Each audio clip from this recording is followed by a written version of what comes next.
Thank you. Senator Marshall. Well, thank you, Chairman Crapo, Ranking Member Wyden. It's great to join the Finance Committee. As I listen around, it just seems like to me like so many of us share the same goal, that we want Americans to be prosperous. We want them to be able to live their American dream. We disagree how to get there oftentimes, but we all had this same goal, that we want Americans to be prosperous. Mr. Bessent, welcome, and congratulations on your nomination as well.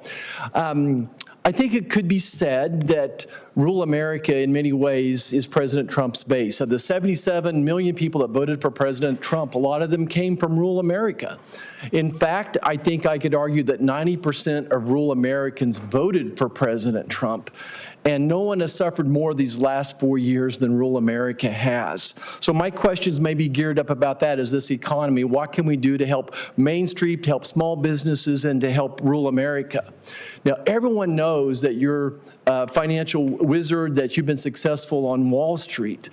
But I just want to understand your commitment to small town America. You're from a small town. I think you understand agriculture from our conversations, and even some background in community banks. How important are community banks to those small towns, and what is your commitment to rural America?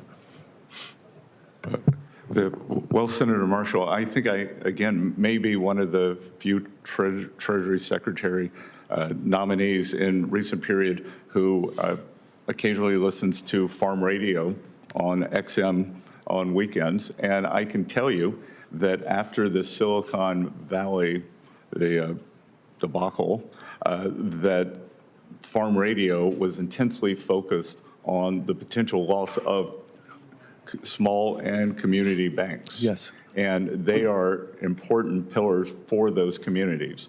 So I think examining in terms of what is the regulation, what is the supervision, that are they being unduly burdened, and that they are not able to help their communities. What are the what is the supervisory edict there?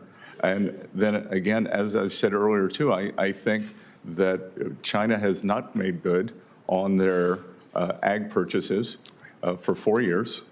And if confirmed, next week, I would start pushing for them to resume the purchases, and then I would conference with President Trump on whether he believes that there should be a makeup provision. Thank you. I want to stay on rural America and talk about tax credits for a second. 45Z is a tax credit, and I'm not sure if you're familiar with it or not, but it would really help rural America in the standpoint that we help take some of our feedstocks, whether it's soybeans or corn, and turn it into biodiesel, renewable diesel. I think it's going to lead to a cleaner air for all of us, but it's certainly very important to rural America, and just would ask that you would look into it. But what we can't do is let China benefit from it. I really think any tax credit we have should not impact foreign entities, and just want to get a few background thoughts on this 45Z tax credit from you. Well, as we discussed in your office, and you gave me a very good overview of how the Chinese backdoor into this program. So that's obviously unacceptable, and I look forward to working with you on the 45Z. Great. And then I want to finish up probably here on the Trump tax cuts and how important it is to make them permanent. I don't understand what $4.6 trillion is, but I can tell you that families back in Kansas were able to keep about $1,000 a month in their pocket after the Trump tax cuts took effect. And I think that would be going forward. So if we lost these Trump tax cuts, then I would assume that those same families would be giving the federal government another $1,000. So this issue to me is vitally important to rural America to the tune of $1,000 a month. So I guess my question for you is, beyond just making the current Trump tax cuts permanent, what else would be on the menu that would help the economy as far as other tax cuts? Well, I think President Trump has talked about, and it's not specifically a rural issue, but it is something that affects the lower, say, the lower two quintiles of the income distribution more.